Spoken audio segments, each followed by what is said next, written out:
Okay, well, we'll go ahead and get started. We are hopefully going to be joined by Stephen Clay, who's the on-the-ground lobbyist there in Jackson, to help us understand what the current status of some of these bills are.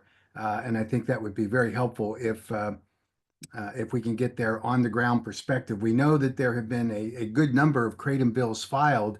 I think the good news is that the Clay firm was able to convince Delegate Yancey, who's been a persistent critic of Kratom and favored the ban bills, to look more favorably at the regulation model. Obviously, that provides a great opportunity for us to have that discussion about how to properly regulate a Kratom product as opposed to going into a ban. And I know that some of the bills that are still alive here are a Kratom bill to prohibit the sale of Kratom to anyone under 21. Of course, we have no problem with that bill, at least in terms of the age gating that goes on.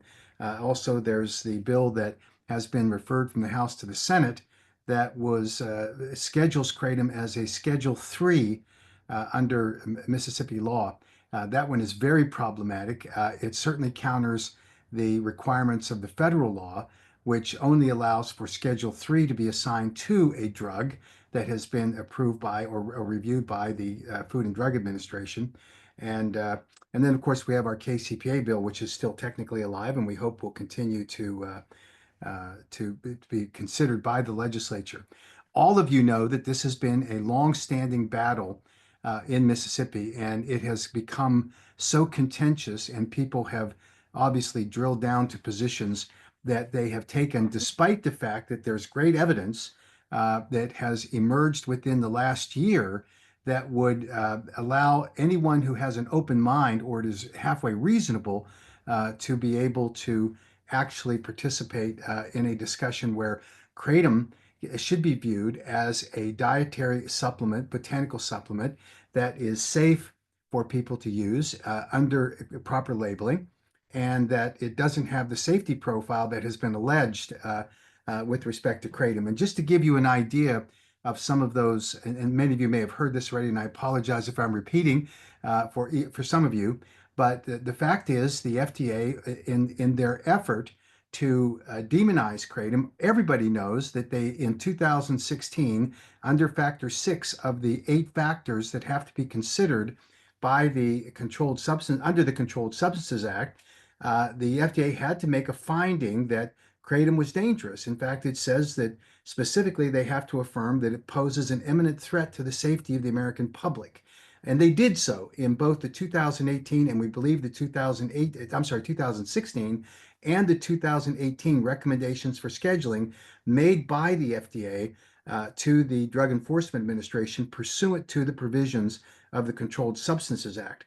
We know that in 2018, Dr. Joie, then the Assistant Secretary for Health under President Trump, who was then in office, withdrew the second recommendation and determined in a scathing letter that it was insufficient on its face in providing evidence and data. And that's an evaluation that's very important because even in 2008, when he evaluated everything that the FDA had, he found it to be, in his words later in a social media post, embarrassingly poor evidence and data and a failure to consider the overall public health. Understand that things since then have gotten better and better and better for an understanding by any public policy official about the safety profile of kratom, and that culminated in a court hearing in an import alert case, which the FDA initiated in going after a kratom importer who was improperly labeling his kratom imports as fertilizer. This importer pled guilty to doing so, but in the course of the trial, it was revealed that the FDA, after they had seized one of his shipments, then released it to this individual with his apology for mislabeling it and his paying a $50,000 fine. And the judge appropriately asked the prosecutors to explain to him how the FDA, if they believed that kratom was dangerous, could allow for that kratom to be released into the public, knowing that it was going to then be sold to manufacturers that would produce finished kratom products sold to consumers. It's a legitimate question. And so when the judge couldn't get a straight answer out of the U.S. Attorney's office, he ordered a Brady hearing, which was supposed to have taken place in February 8th of last year. The FDA, on the record, officially told the U.S. attorney that they refused to come to the hearing, and the basis for that refusal was that they have not yet determined whether kratom is dangerous or not. So, for 10 years of demonizing kratom, when they are asked to come before a federal judge and testify under oath and provide evidence pursuant to a subpoena in a federal court, they declined. And the reason they did so is critically important because it undermines the case that the FDA made until then and since, unfortunately, that kratom does pose a threat to the American public. They're simply being disingenuous in doing so. We then found out why they had to retreat so dramatically in their submission to the court, and that was because the FDA had conducted, not yet publicly disclosed it, but that came soon after the scheduled court date in late February of last year, where they disclosed that in their safety study, they found that even up to 12 grams, which is 12,000 milligrams of product consumed within a 5-minute period of pure plant leaf material, there were no serious adverse events. In fact, the only negative adverse event was nausea, but that was experienced by both the kratom subjects and the placebo subjects, showing that that kind of plant material consumed in a 5-minute period was going to cause nausea no matter what. Then, importantly, the FDA suspended the study, and by their own words, in concluding what the result of the study was, they said that kratom appears to be well tolerated at all dose levels. The only objection that the FDA has left that they make, and they make it consistently, is that their objection is that kratom consumers are using kratom to self-medicate. And the FDA, believes that that self-medication should only occur under the supervision of a physician, and therefore they say that kratom is an unapproved drug and an adulterated dietary ingredient not eligible for sale. These are conclusions that require, under the statute, a rulemaking process, which the FDA has never done. And that, of course, is something that we're going to have to continue to push them on. And hopefully, the U.S. Congress will require some fidelity to the statute that requires them to make conclusions that are well grounded both in the science and in the processes that they are required to undergo prior to making such conclusionary statements along the way. So that's the real critical problem that we have run into in assessing what the current state of science is and how we explain to a group of Mississippi legislators that the landscape has so dramatically shifted that they should look at it and understand that the previous reliance upon the Food and Drug Administration as the source of the information upon which they have based their views and articulated through uh, legislative language, that it's no longer operational and that they should, in fact, revisit those kinds of issues and look for what we believe is the more rational approach, which is to regulate kratom. These are critically important issues when it comes to public policy going through the meat grinder of a legislative process. But at the end of the day, it should be based on good science. And right now, it's not. It's based on old, outdated, and frankly, inoperable science when it comes to kratom itself. And we think that's why this whole issue is so important as we talk to Mississippi legislators going forward. Specifically, let's see, I think Beth Clay is asking to be added as a panelist, and she could probably help us. So if you could take care of that, Mark, that would be great. Beth is with the Clay lobbying firm. And thank you, Beth, for raising your hand so that we know that. We thought Stephen was going to join us. So that's the fundamental issue as Beth has transitioned here to be a part of the panelist on the webinar, and then we can talk specifically about this current status of the legislation. The other thing that I think is critically important is, as advocates, that we use this information in order to inform legislators as we go forward. So Beth, welcome. Thank you for alerting me that you were on, and if I'll certainly be glad to turn it over to you if you'll unmute yourself and you can describe the current status of these bills that we're dealing with in the Mississippi legislature. And let me just say to all that don't know it that Beth and her firm have been absolutely fabulous in this fight, because but for them, we would have had a bill that would have banned kratom a long time ago, and it's been their resiliency and tenacity that has really kept us safe. So Beth, I'll turn it over to you. Thank you, Mac. Yes, the Clay Firm, we represent People Plans Health. We've been working on Kratom for some time now. So just to kind of give y'all a summary of what we still have going, the bill that is most, I guess, acceptable is House Bill 1553, House Bill 1553. It's currently on the calendar. And this is the KCPA, and it also adds a 5% tax on top of any other applicable taxes to the purchase of kratom. That was just something that the legislators wanted to do. So we feel like there's also a provision in there that would basically require local governments to adopt something similar to this if they wish to regulate kratom. So as you know, it's been spreading like wildfire in Mississippi. Local governing authorities have been doing their own method of trying to regulate kratom, typically just with an all-out ban, restricting retail sales. So again, 1553 is the bill that we really hope to see move throughout the process. We do have several other bills on the calendar. One has moved off of the House calendar, which means it will now go to the Senate. We call that the Consumer Protection Light Bill. It would require that products be behind the counter, only purchased with an ID, people 21 and older. And so it does not regulate what type of products per se or how they're going to be regulated. It does have a 1% percentage on 708, but no way to really verify whether that product is following that. And then we have a scheduling bill that's also on the House calendar. That's House Bill 1121, House Bill 1121. This is the one that would place kratom on Schedule 3 and ban this, essentially be a ban, as we know, because you cannot get a prescription for kratom.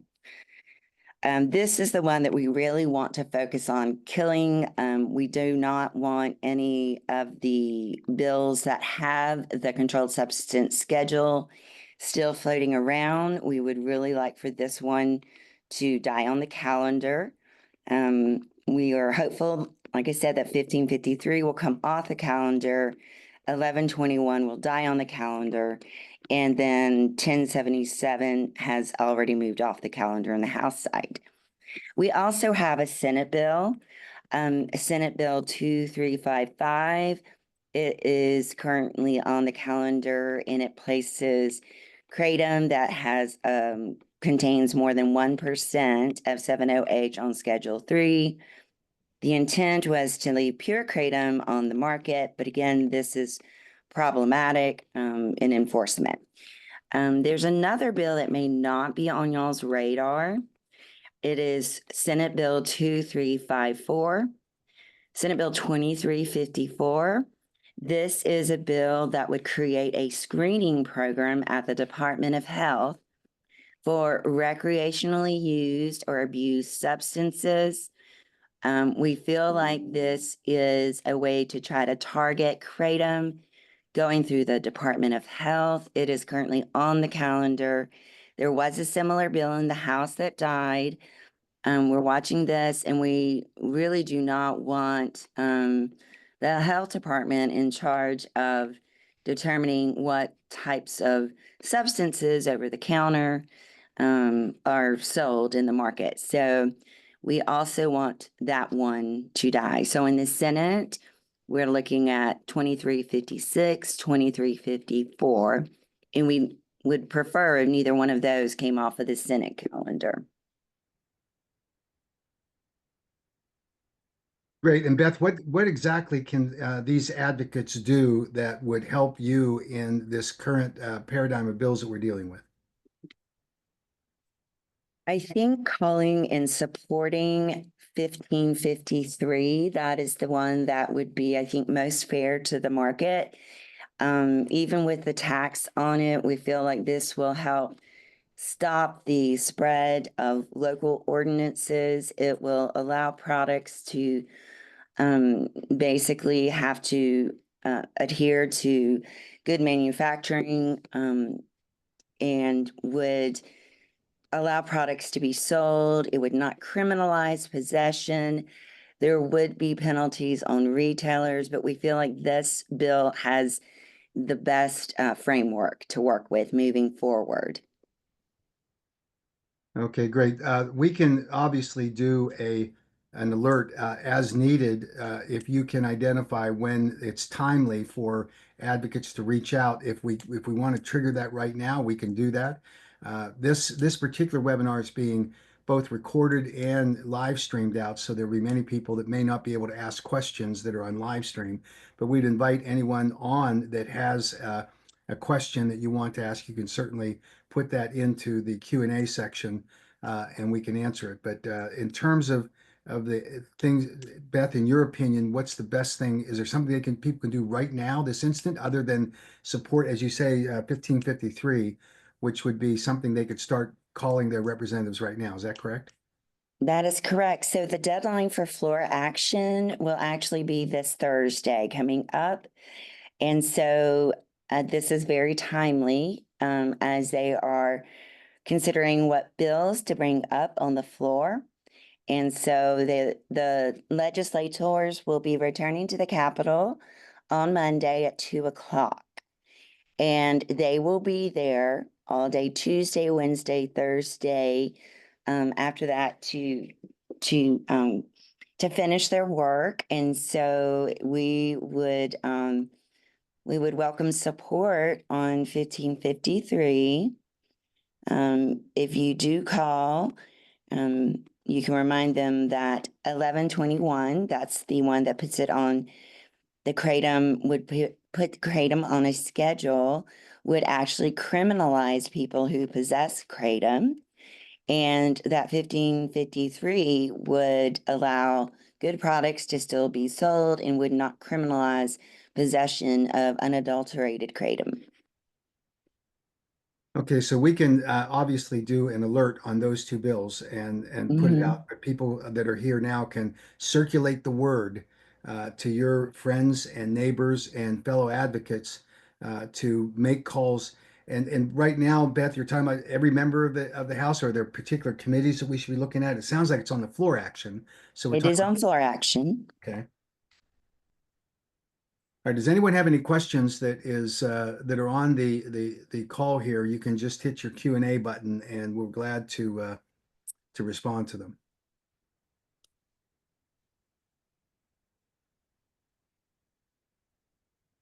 And so while people are thinking about what they might want to ask, I think we have a pretty good scope of what has to happen here. Beth, when's you say that the Thursday's the last day for floor action. Is that on the House side before crossover, or is that the end of the session, or how does that working? That is the crossover deadline. So bills that make it past Thursday will cross over and go through the same process on the other side. So we already have the 1077, which has gone to the Senate, and we're looking to try to get 1553 to go over to the Senate as well. Correct. And we certainly want to stop the Schedule 3 provision as best we can. Good. So I've got one question. Leisha asked, is it better to call or email? What's the best way to get the message across? We did get some feedback from members who had been receiving emails, and they said that they all had the same message. So if you do email, it's important to try to make your email unique a little bit so that it just will come across a little bit better with the members. There's a switchboard number that you can call as well. That number is 601-3 Wait, 576-3007, I believe. I'm gonna double check.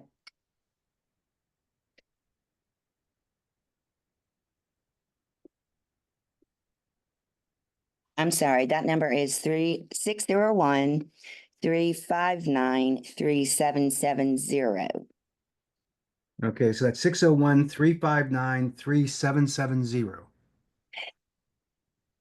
That's right, Mac. That is the switchboard. And if you call the switchboard, you're able to leave a message for your legislator and they will write it down and take it to them. So that is a really effective way they bring the messages out. So they'll see the messages coming out of the switchboard on these little pink slips. And with that, you can just leave a targeted message like, please vote for House Bill 1553. Do not place kratom on the controlled substance list. Please support regulation, something to that effect. But just make sure you leave the bill number, which one you do want them to support. Or if you're calling only to work against the ban, then you leave that bill number. So it really just depends on the advocate and where they feel like they are. If they support the KCPA, then that is House Bill 1553. Great. So that everyone's clear, you should look up who your legislator is prior to making that call to 601-359-3770. Be able to identify to the switchboard operator the name of your legislator, and then you give them that message that you support House Bill 1553 and you oppose House Bill 1121, which is the Schedule 3 essential ban on kratom. So the next question, Beth, is it possible to meet again with the senators for lunch like we did a couple of years ago? Could that be possible before Thursday? It really would not be possible, I don't believe, just because of the floor action that's occurring right now. They just have very little time to meet this week. I don't think at this time, if those bills do pass over from the House to the Senate, that's something we can look at further during the session. That's great. Okay, and if will 1553 stop the county and town bans, and can it reverse ones that are already in effect?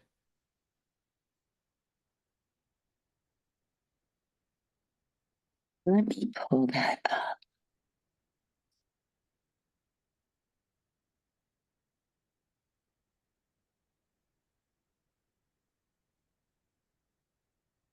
The language says a local governing authority within the state of Mississippi may not impose additional restrictions on kratom leaf or kratom products greater than those set forth in this act or enact additional requirements on the manufacturer of kratom leaf, kratom extract, or a kratom product.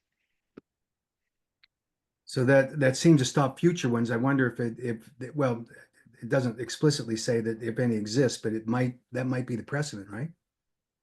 To remove any existing bans?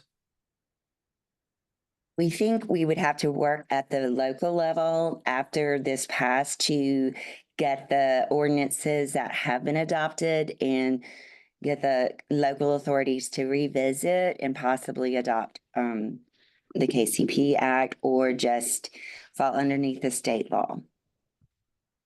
Okay, thank you. And then Misty just asked, why, in your opinion, do lawmakers think that they can make kratom a Schedule 3 when it clearly is not a prescription medication? That's primarily come from some of the medical community who have been opposing kratom for several years. And that's just how they want it to be. They just want it to be banned. We've explained that it doesn't matter where on the schedule you put it, that it would still ban it because it's not like tianeptine that they also worked to have moved up on the schedule because tianeptine is a pharmaceutical, but kratom is not. So we do know that that will effectively be a ban, but I just think that's been part of the messaging is from those medical community members who are working against kratom that it would be best to put it there. Yeah, and just for some background information for everyone, the Mississippi Medical Society had proposed to the American Medical Association House of Delegates that kratom should be banned, and the AMA House of Delegates rejected that proposal. They specifically say kratom should not be banned. They're not fans of kratom at the AMA, but they don't think it should be banned, and nor should you criminalize someone. So, in the extent that you have conversations with, or you want to leave a message, you might stress that, particularly with respect to the Schedule 3, I'm sorry, yeah, the Schedule 3 requirement, because that's the background on it. Even the medical society could not convince their colleagues at the national level to support that level of enforcement or restriction on kratom products. So Beth, another question, is it okay if out-of-state people weigh in on this? And if so, how would they do that?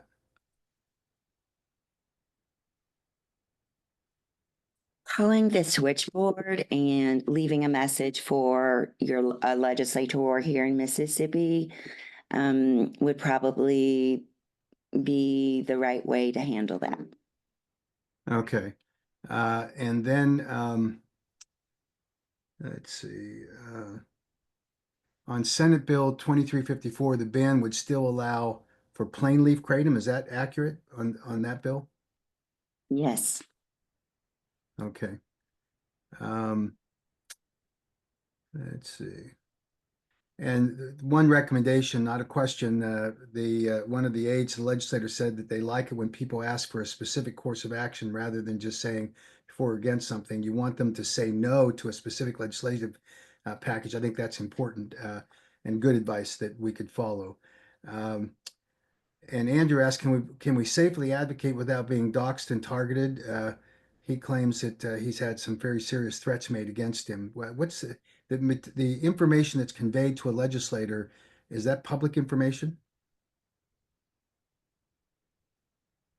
Um, no, if it's in an email, it could become public. But I would think, what was it, maybe advocating on social media that got them attention? Okay, yeah, good point. Um, I think that's all of the messages on point to Mississippi that I've seen. Um, Beth, thank you. And we obviously, if you can keep us posted, we can recirculate information to these advocates if there's an emergency. But right now, I think our marching orders are pretty clear that we have a couple of bills that we want to focus on and advocate, one to defeat it, and the other is to pass it. And I think that that's pretty important as we go forward here. So if everyone will kind of rally to that, it would be very helpful for us to have that kind of advocacy message going into these Mississippi legislators up to crossover day. And that, for those that don't understand that term, what it means is that that's the last day which any body within the legislature, whether it's the Senate or the House, can pass a bill to be considered by the other house. So crossover day is very important. And anything that has not crossed over at that date is not going to be considered for final passage by the entire legislature, nor would it make it to the governor's desk. So that's how important this is over the next 4 days as we rally to convince these legislators that once again that kratom is on their agenda. But if you have an opportunity to talk, if they call you back, just stress to them that the safety data on kratom has improved dramatically for public policymakers to make an informed decision. And that we can, of course, we provided that information, glad to send it to you if you need it, so that they can refer to it. So Beth, thank you. We really appreciate your joining us on this call. And as I say, if you could get additional information, pass it along, and we'll recirculate it. Thanks to all those who've been on it. There are a couple of other general issues, a couple that are raised on the questions here about things that are going on. At the national level, of course, we've seen that some very great progress on some of these bans. There was a ban by the Board of Pharmacy in Virginia that got defeated. There was a recent ban that I think it was on Thursday, that the state of Washington unanimously, the Washington Board of Pharmacy Quality Control Commission unanimously voted that there was insufficient evidence to move to a ban on kratom. I think that's a great precedent. In the state of North Dakota, there was a defeat of the proposed ban, and our KCPA bill is now moving forward in that state. There's just great progress being made. There is frankly, some controversy around some of the bills that have popped up in some of the other states. But we're working hard to resolve those issues between the advocacy groups, and I think that the evidence of that is seen in the state of Indiana, where the group that Beth works with has also got a proposal there to remove the ban, and we've worked out language that we agree to moving forward. And so I think that's a very good step as the Botanicals for Better Health and Wellness works with the American Kratom Association.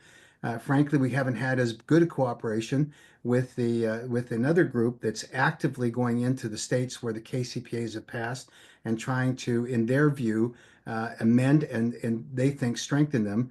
We think that it creates a barrier to market entry for legitimate kratom manufacturers. We think they're anti-competitive provisions and they're designed to protect only certain parts of those products. And that, of course, is the Global Kratom Coalition. And they were pretty upset with me in attending the Colorado Senate here or the House Senate hearing on their bill and pointing out some of its deficiencies. And we will continue to work on that. But just to give you an illustration of how difficult this problem has become in stretching our resources, in the state of Utah, there is a bill that's just been that's under consideration that would essentially protect the Botanic Tonics product, a kava kratom product, from any further scrutiny, and it would essentially block any future kratom kava products unless they made it through a very tough review in the Utah not the legislature, the Department of Agriculture and Foods. So this is a continuing problem. We're trying hard to work cooperatively, but we're not going to sacrifice our principles on these things. And we established the Kratom Consumer Protection Act model merely to fill the gap in protecting consumers that consume kratom products to follow the federal model, which does not require an army of bureaucrats to be out there every day trying to find someone purchasing a kratom product that may or may not be non-compliant. That's not the design at the federal level, and certainly wasn't what we intended. But every time you add an additional regulation to a bureaucracy in a state, you increase the fees that are associated with enforcing it, and that's what becomes anti-competitive. It forces the legislature to pick the winners and losers in the marketplace. And unfortunately, it's a model that favors only one or a small number of companies. And that's why you see this tension. And then, of course, it gets evidenced out into a very, very difficult set of circumstances where you have these bureaucracies that love it. They get to hire more people and they get to spend more money. And that money comes out of the pockets of manufacturers who then have to pass on those costs to consumers, or it comes in the form of an onerous registration fee, which is so expensive it actually blocks manufacturers from getting into the market and reduces competition, increases prices for consumers.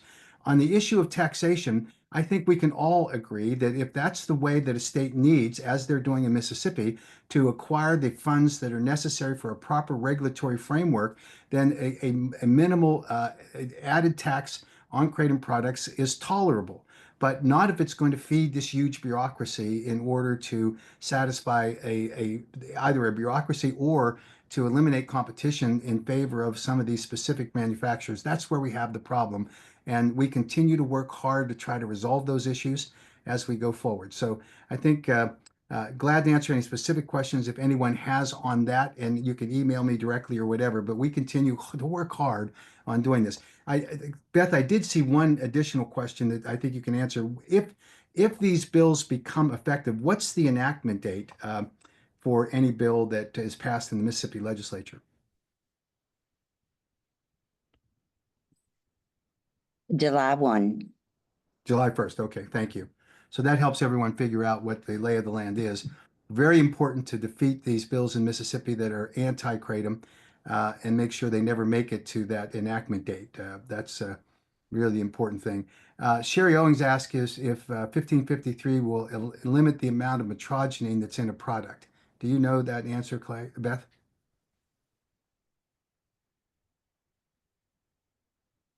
If you give me 1 minute, I will look back over the bill. There's so many, I don't want to give you wrong information. Hold on.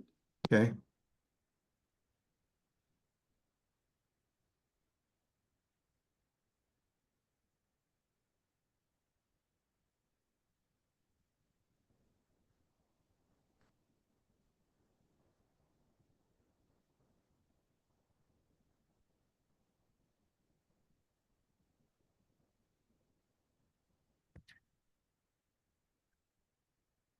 It looks like 2% is the threshold.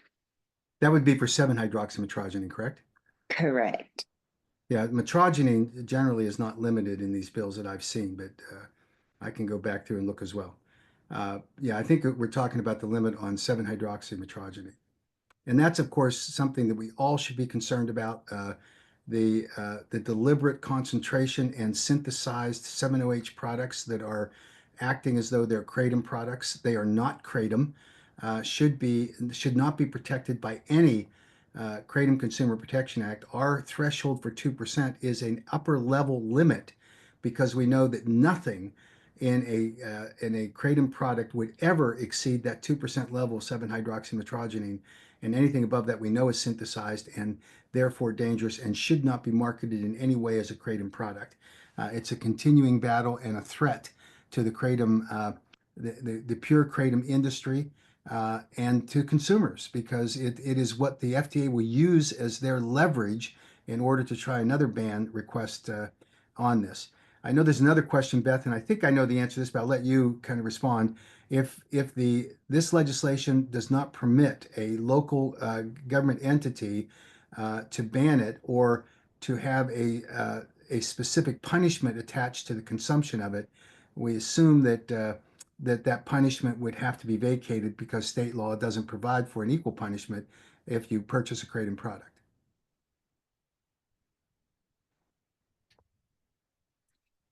I'm not aware of a local governing authority that has a penalty on possession. I'm not saying that there's not, I'm just not aware.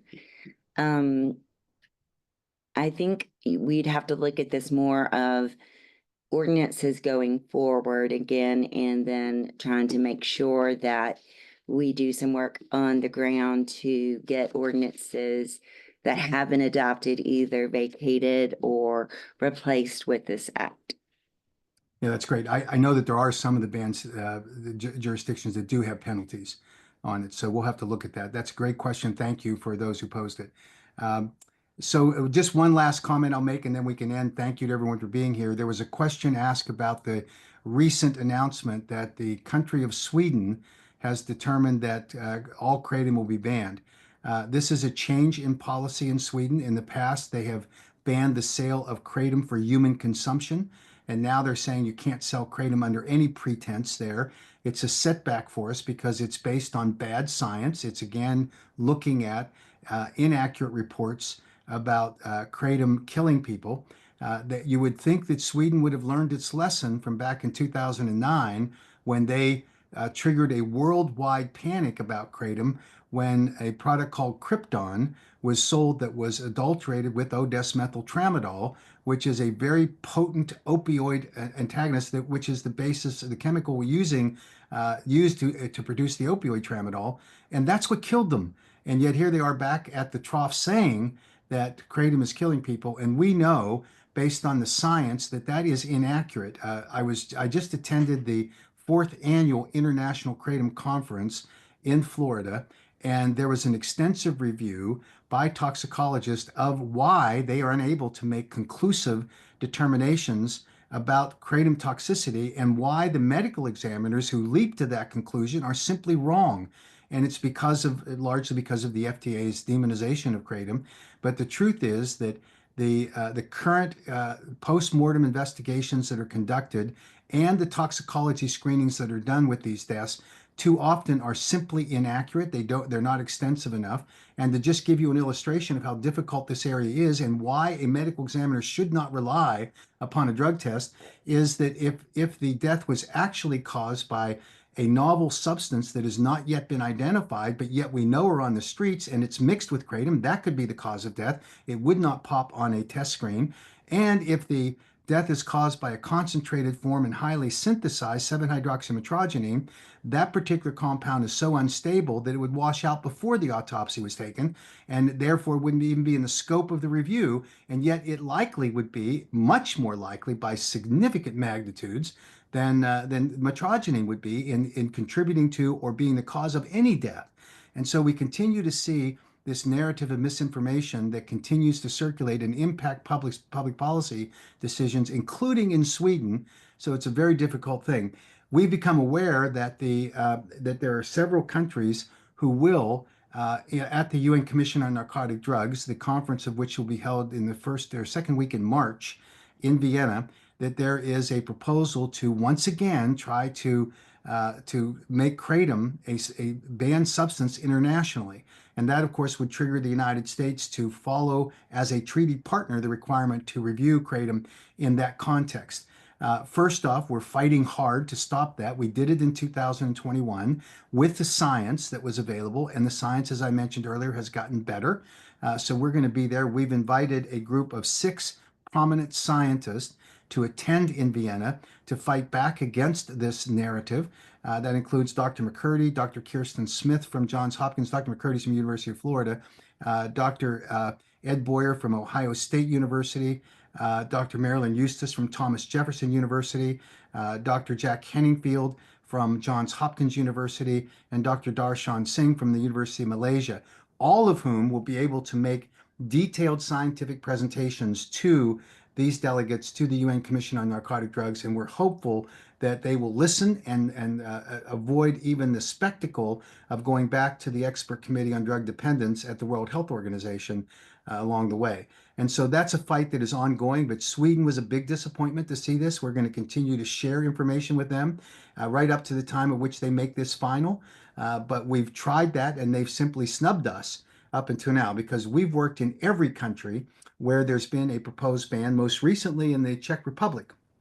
And Representative Brian Patrick Kennedy from Rhode Island, who was then the president of the National Conference of State Legislatures, and I went to Prague to meet with the members of their parliament, and we helped them to come to the decision that there should be regulations on kratom.